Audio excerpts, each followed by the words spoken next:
Мен Учашева Аяжан, Бөрлі колледжінің 3-ші курс студентімін.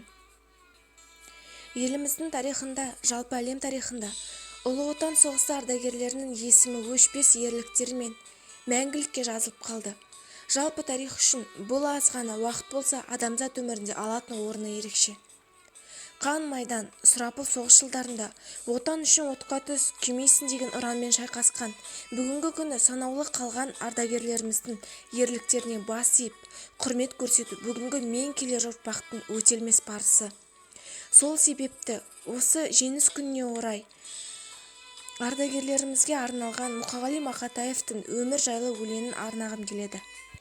Өмір жайлы сұрай берме сен менен, өмірді мен әлі зерттеп көрмеп ем, өмір жайлы білгің келсе қартқа бар, қан майданнан жалғыз ұл келмеген, жесір келін бір нәресте көрмеген, жетім шалды балауырына тербеген, өмір жайлы не түсінем мен деген, өмір жайлы сұрай берме сен менен, өмір жайлы білгің келсе қартқа бар, өміріне кегі кеткен өлмеген, жалған айып танылғанда көлденен, ақиқаттың аппақ туын бермеген, содан сұра өмірді, нені көрді, нені сезді, не білді, неге ақылды ақмақтан жеңілді, біреу жылап, біреу неге көнілді.